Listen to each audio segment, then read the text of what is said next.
Skillshare is for designers, photographers, marketers, artists, and lifelong learners. Skillshare is for foodies, commuters, risk takers, the young, and the young at heart.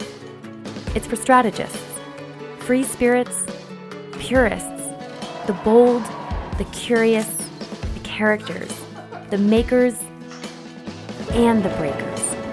Skillshare is for everyone, an online learning community with thousands of classes to advance your career, improve the world, and pursue the work you love. What will you learn next? It all starts on Skillshare.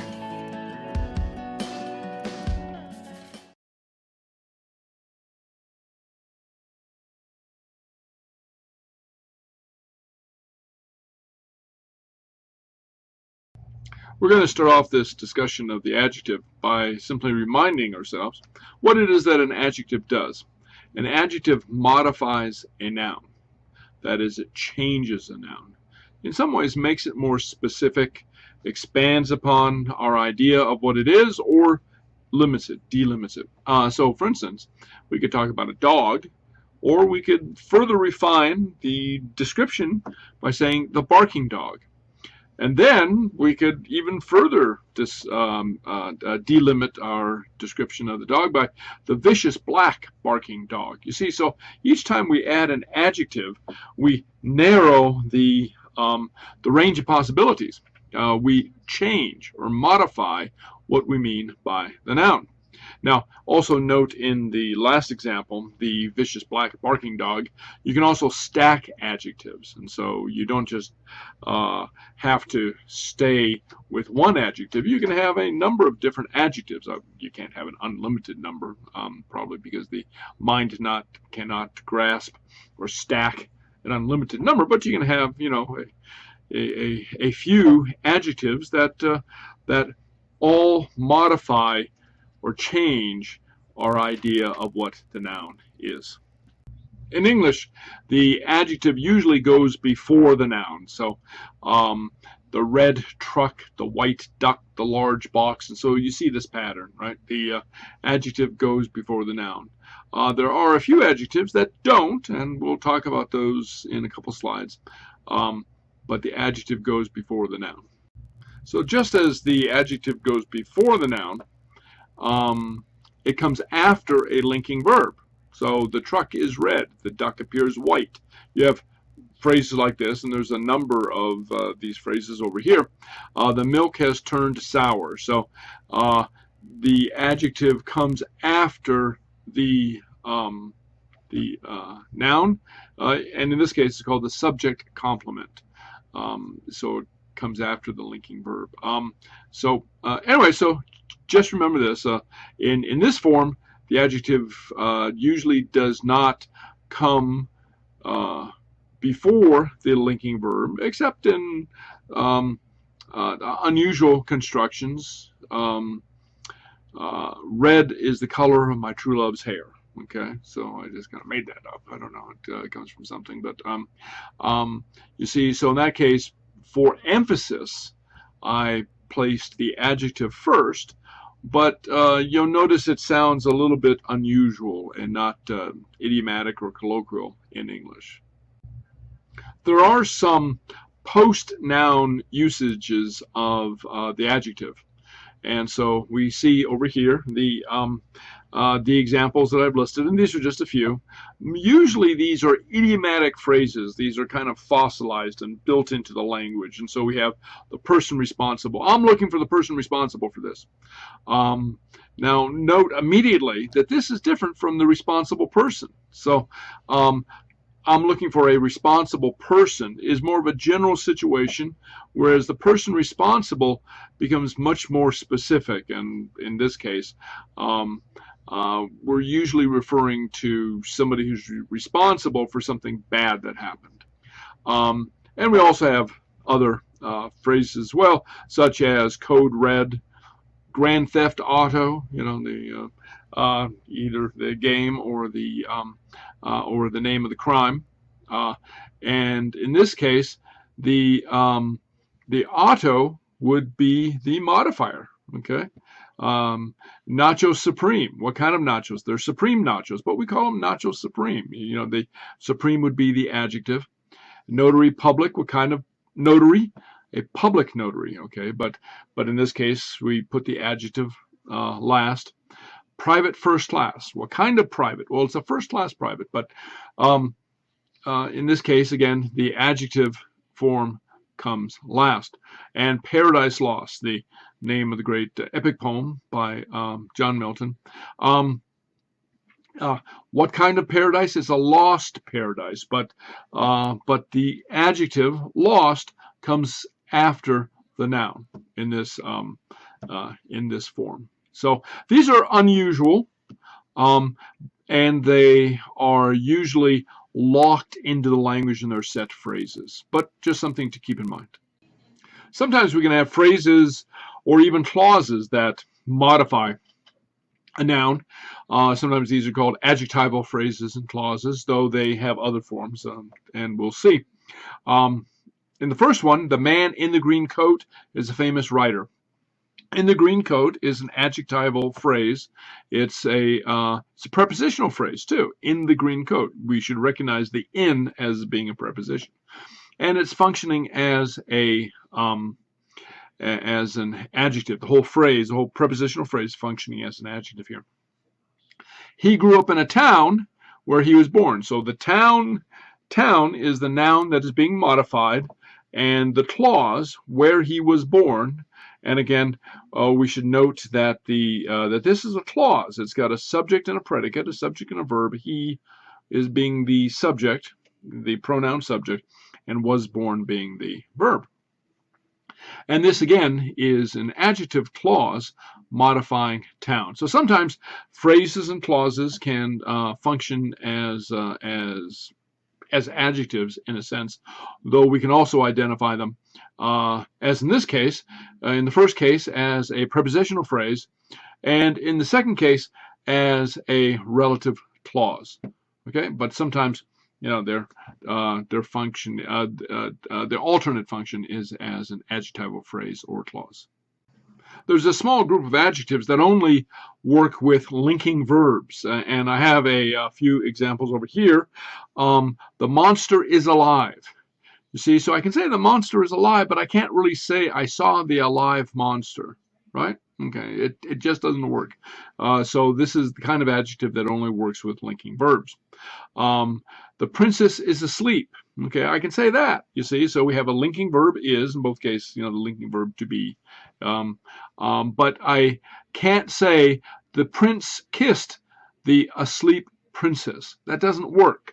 So something like alive or a word like asleep only works with the linking verb as the complement of the subject. And other adjectives like this are afraid, alone, aware. So he was afraid versus I saw the afraid boy. You can't really say the afraid boy. Okay, so anyway, so just remember some adjectives only work with linking verbs. Nouns can function as adjectives as well. So you can have a noun that modifies another noun. So the first noun is being used as an adjective. And examples of these are listed over here. You could say a foot race, a company store, a spaceship, a car salesman, dog food, production cost, a coffee cup. So in each one of these cases, the first word, foot, company, space, car, dog, production, and coffee, are nouns in their own right. But here they're being used as adjectives. So it'd be possible to say, I hurt my foot in the foot race. See, so the first foot is functioning as a noun.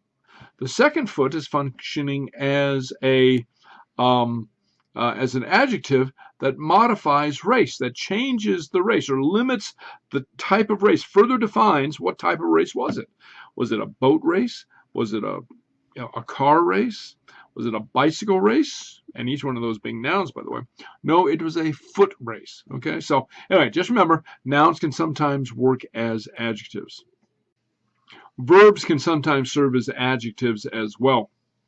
And so you'll see the list down here. Okay, it's I'm kind of squeezed into the top part of the frame here because I needed room to build the chart. But anyway, so you see from the verb bore, as in he's boring me. Okay, he's not speaking of anything of interest to me, which might be the case with this grammar lecture, but I hope not. But you can see that he is a boring speaker. Okay, boring right there is from the verb form and the adding with the ing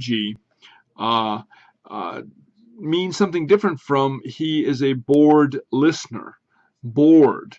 As in he is being bored. Okay, so you have a difference in meaning between boring and bored. In the same way, these are confusing instructions or confused students. So you see, I think that we can construct a kind of rule here. If you use the ing form, that means that the noun that follows is performing the action, conforming the action of boring or confusing. Whereas if you have the ed form, you can think of that as being kind of in the passive voice, then the noun, as in the listener or the students, is in essence the object of the action, is receiving the action. So the students are confused by the confusing instructions. Okay. So, and again, you have the depressing situation. Or a depressed patient. So the psychologist heard about the depressing situation from the patient who is depressed, from the depressed patient. That is a frightening lion, or the frightened hikers, were confronted by the frightening lion. Okay. We had a disappointing result versus a disappointed lover, somebody who has been disappointed in love. Okay, so I heard your pleasing words. I am now a pleased parent. My child has done so well in school, and you're very kind to send me your pleasing words. Your words pleased me. Okay, so a difference between pleasing and pleased. And again, I heard the shocking news, or I read the shocking news in the newspaper.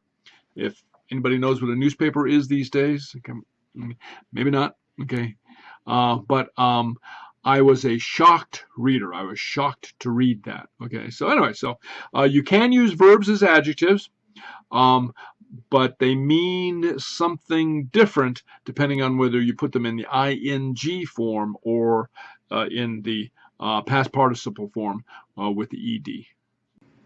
Adjectives can also be used to compare.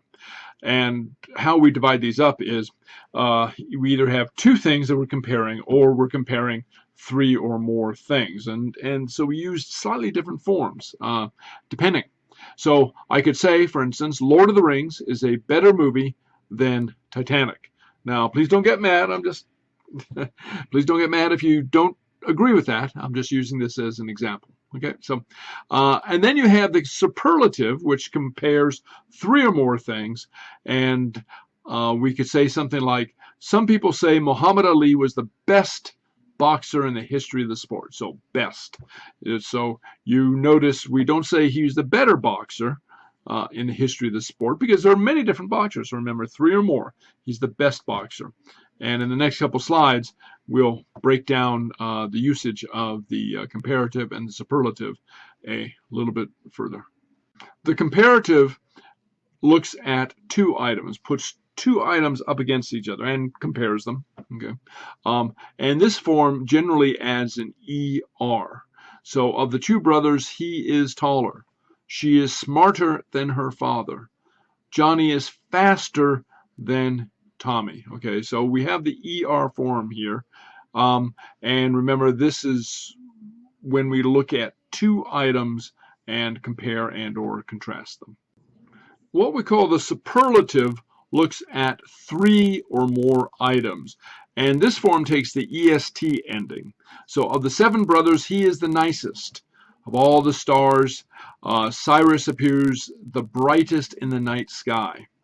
She is the best player on the squad. We call him Speedy because he's the fastest runner in the class. Okay, so it takes these forms take the est ending. Okay, so we make a distinction between comparing two items, which is the comparative, and three or more, which is the superlative. There are some irregular forms in the comparative, and we have to just memorize these. And they are words like good and bad, less and much, and so I'll go through these. And so I'm bad, you are worse, but he is the worst of all. Okay, so notice the difference there. Um, uh, I'm well, thank you very much. Tomorrow I hope to be better, and next week I hope to be best of all. Okay, so you see, so good, better, best. Okay, or well, better, best. Okay, less. I earned less than he did. Of the two of us, you earned the lesser amount, and she earned the least of all. Okay, so there you see some examples how those are used. Okay, and much, more, and most. Okay, I had much happiness at that time. I could have had more happiness if things had been different, but the most happiness I have ever had in my life has been when I met you. Okay? There you go. Okay. So you see, these are the irregularities in the comparative and superlative forms. Okay? So, and again, in the text, you will see more of these spelled out and more examples given.